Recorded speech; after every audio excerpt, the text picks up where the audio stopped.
Представете си миризмата на мокра вълна, примесена с медния, тежък дъх на прясна кръв, попиваща бавно в студената земя. Годината е 1764. Намираме се в суровите, мъгливи планини на Южна Франция, в провинция Живодан. Но този смразяващ пейзаж би могъл да бъде и всяко едно от нашите забравени от света балкански села, скътани в дълбоките тъмни гънки на Родопите или Стара планина. В тези изолирани земи, където оцеляването е ежедневна, жестока битка с природата, а властта на краля е само далечен, безсмислен шепот, се ражда една от най-мрачните и най-прецизно документирани загадки в човешката история. Ние, българите, носим дълбоко в генетичната си памет онзи първичен страх от тъмната гора, от невидимото зло, което дебне отвъд светлината на огнището, и от онова вледеняващо чувство, че когато дойде истинската беда, обикновеният човек е оставен да се справя съвсем сам срещу бруталността на света. Точно това се случва с 14-годишната Жана Буле в един напълно обикновен летен ден. Тя е първата официално регистрирана жертва на един безпрецедентен терор, който ще парализира цяла нация. Едно дете, изпратено да пази стадото, разкъсано с хирургическа жестокост, която категорично изключва инстинктите на обикновен гладен хищник. Нейната смърт отключва верижна реакция от събития, които ще превърнат една изолирана провинция в сцена на кървав трилър, а нас ще накарат да се запитаме какво точно се случва, когато човешкият разум се сблъска с нещо, което категорично отказва да се подчини на природните закони. Атаките зачестяват с смразяваща методичност през следващите месеци. Жертвите не са случайни пътници или въоръжени мъже, а изключително жени и деца, онези, които са най-уязвими, оставени да работят сами на полето в покрайнините на селата. В нашия роден фолклор съществуват десетки предания за змейове и горски демони, които отвличат най-слабите. Но в Живодан злото има реална плът, гореща кръв и чудовищна челюст. Местните свещеници започват да водят детайлни, вледеняващи записи в църковните регистри, превръщайки се неволно в първите криминалисти на своето време. Оцелелите описват звяра не като обикновен европейски вълк, а като хибридно създание с размерите на младо теле, с къса червеникава козина, огромна и плоска глава, пронизващи очи и тъмна ивица по протежение на гърба. То се движи с невероятна скорост, способно е да се изправя на задните си лапи при атака и сякаш притежава човешки интелект, избягвайки с лекота всички заложени капани, въоръжени патрули и отровени примамки. Започва масова, неконтролируема паника, която обаче се подхранва от един феномен, изпреварил времето си с векове. В онези години печатната преса търси своя нов, агресивен начин да печели общественото внимание, точно както днешните социални мрежи се хранят безмилостно от нашите страхове и несигурност. Вестник Курие де Авиньон осъзнава преди всички останали, че кръвта и ужасът продават тиражи в пъти по-добре от всяка политическа новина. Редакторите превръщат локалната планинска трагедия в първия в историята медиен сериал на ужасите, драматизирайки до крайнот всяка рана и всяка смърт, докато цяла Европа не започва да следи с затаен дъх какво се случва в мрачните френски гори. Илюзията, че чудовището е свръхестествено наказание или демон от пъкъла, е създадена от мастилото на амбициозни журналисти, но разкъсаните тела в калта са абсолютно реални и техният брой скоро надхвърля 100 души. Френският крал Луи XV в крайна сметка е принуден да се намеси, но не от християнско състрадание към бедните провинциални селяни, а защото престижът на империята му започва да кърви пред очите на целия континент. Чуждите владетели започват открито да се подиграват, че една велика световна сила, разполагаща с могъща армия, не може да се справи с едно единствено диво животно в собствения си заден двор. В Живодан е изпратен опитният капитан Дюамел, заедно с 57 изключително добре обучени и тежко въоръжени драгуни. Започва най-мащабната и скъпа ловна операция в историята до този момент. Десетки хиляди местни жители са насилствено мобилизирани да претърсват горите, принудени да изоставят жизнено важната си реколта. Представете си тази сюрреалистична картина. Редовна армия с ярки забележими униформи, тежки мускети, тромави военни формации и биещи барабани, се опитва да води открита война срещу невидимите сенки на древната гора. Това е обречена битка на арогантната бюрокрация срещу съвършения хаос на природата.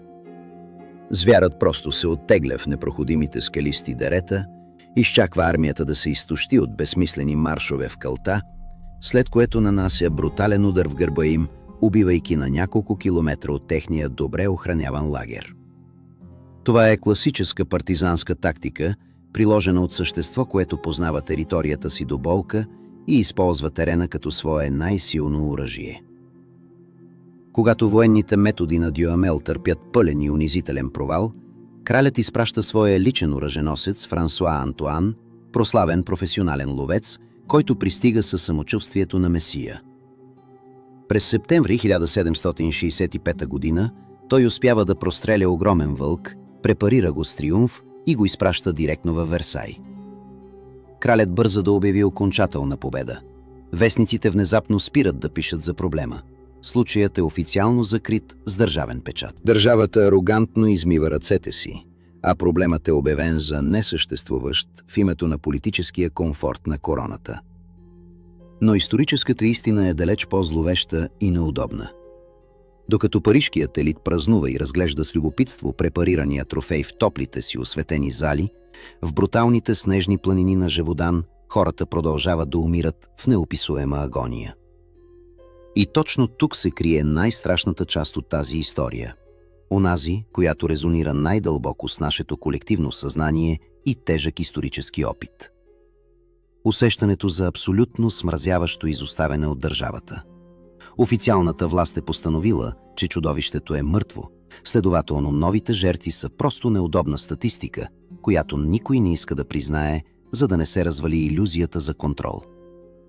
Местните хора са оставени съвсем сами в мрака на идващата сурова зима, без армия, без финансова подкрепа, без никаква надежда за спасение отвън. Те разбират болезнено онова, което нашите предци са разбирали по време на най-тъмните векове от историята ни. Никой няма да дойде да ги спаси. Трябва да се справят напълно сами, въоръжени единствено с вили, преправени селскостопански сечива, стари ръждясали брадви и едно бездънно отчаяние. Тази неравна борба за оцеляване срещу безразличието на елита и жестокостта на природата продължава още цели 2 мъчителни години, напоени с кръв и тишина. Едва на 19 юни 1767 година един местен самотник на име Жан Шастел слага окончателен край на този исторически кошмар. Той не е блестящ офицер, нито високомерен кралски пратеник, а суров, мълчалив планинец, който познава законите на гората и диша в нейния ритъм. По време на поредния организиран лов от местните селяни, Шастел заема позиция на една отдалечена поляна, зарежда оръжието си, отваря малка книга с молитви и просто изчаква с желязно търпение. Звярат най-накрая излиза насреща му. Според официалните документи от последвалата аутопсия, съставени педантично от кралския нотариус Марен, животното, което Шастел убива с 2 точни изстрела, наистина притежава напълно необичайни анатомични пропорции. Огромна челюст с нетипично разположение на зъбите, странно червеникаво оцветяване на козината, масивна скелетна структура, която категорично не съответства на нито един от познатите до тогава европейски вълци. Съдържанието на стомаха му доказва пред съдебните медици на епохата без нито една сянка от съмнение, че това е търсеният човекоядец, тероризирал целия регион. Какво обаче казва съвременната наука за тази безпрецедентна историческа травма, когато премахнем мистиката на вековете? Днес биолози, историци и криминалисти са изследвали досиетата и църковните архиви на живоданския звяр, използвайки най-модерните методи на анализ. Теорията за класически върколак, демонично обсебване или мистично проклятие е категорично и безвъзвратно отхвърлена. Някои сериозни изследователи предполагат, че звярат всъщност е бил екзотично животно, избягало или умишлено пуснато от частна менажерия на някой ексцентричен аристократ. Те сочат към млад мъжки лъв или масивна ивичеста хиена, тъй като описанията на късата козина, черната лента на гърба и специфичния метод на убиване чрез прецизно прегризване на врата или смазване на черепа съвпадат идеално с ловните навици на големите африкански хищници. Други експерти, сред които и водещи криминални профайлъри, залагат на хипотезата за изкуствено създаден хибрид между голямо бойно куче от типа мастиф и едър вълк. Според тази теория, животното е било отгледано, малтретирано и целенасочено обучено от човек с престъпни намерения или психопатични наклонности, което би обяснило пълната липса на вроден страх от хората и способността му да избягва ловните капани. Но най-стабилната, най-подкрепената с данни научна теза се крие в суровата, безкомпромисна реалност на екологията. В средата на 18 век горите на Южна Франция са били масово изсечени заради индустриални нужди, а естествената плячка на дивите животни е била драстично и необратимо намаляла. Според тази водеща академична теория, звярат не е бил едно единствено митично животно, а високо специализирана мутирала глутница от изключително едри алфа-вълци. В условията на жесток продължителен глад и нарушена екосистема, те са променили фундаментално своите вековни хранителни навици, превръщайки уязвимия човек в своя основна лесна цел.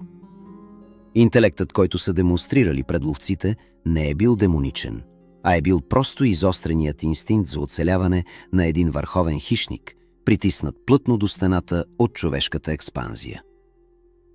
Тази история обаче не е просто прашен разказ за едно мъртво животно от преди няколко века.